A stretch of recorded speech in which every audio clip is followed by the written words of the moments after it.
Naging tensyonado ang pagbuwag sa barikada at pagpapaalis ng mga pulis sa mga miyembro ng Kingdom of Jesus Christ na nagtipon sa harap ng kanilang compound sa Davao City. Maging sa Maynila, nagsagawa rin ng rally ang iba pang kasapi ng KOJC. May report si Jandy Esteban ng GMA Regional TV.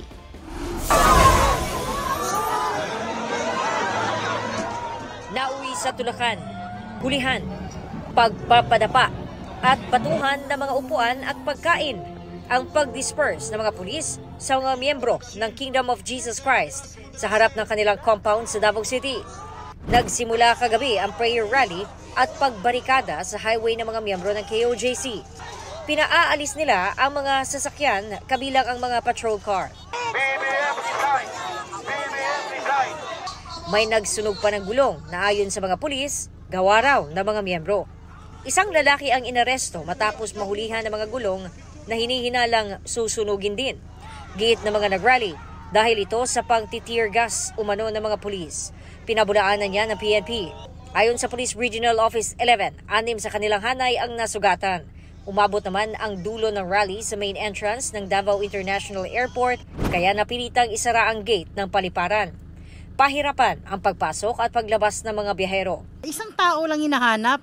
Bakit kami lahat apektado? We were all in agreement na to stretch their operations as much as they can to accommodate the passengers.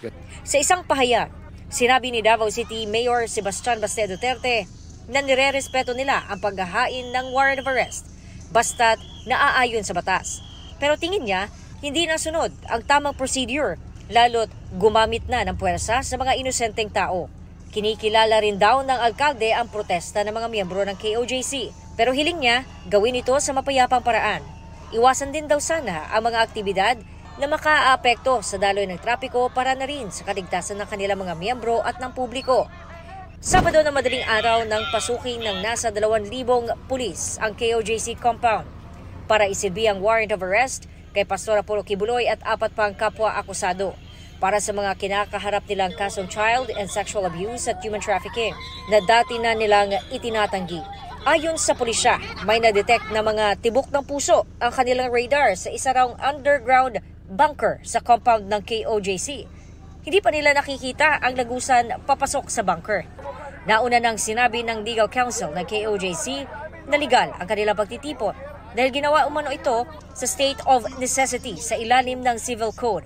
Hindi kasi umano nire-respeto ng kanilang karapatang pantao nang galugarin ang compound na hindi raw sakop ng ipinakitang warrant of arrest. Nanindigan naman ang Davao Regional Police na legal ang kanilang ginawa sa paniniwalang nasa compound ang kanilang hinahanap. Ang iba pang miyembro ng KOJC nagsagawa ng sariling protesta sa liwasang Bonifacio sa Maynila.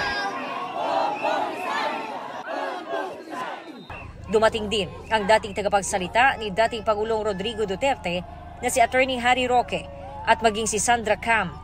Hindi raw tama ang ginawang raid ng mga pulis sa KOJC compound sa Davao. Napakalawak na paglalabag sa karapatang pantao na ito bilang tagapagpatupad ng batas, dapat tinatawag niya ang atensyon ng mga kapulisan na dyan sa Davao.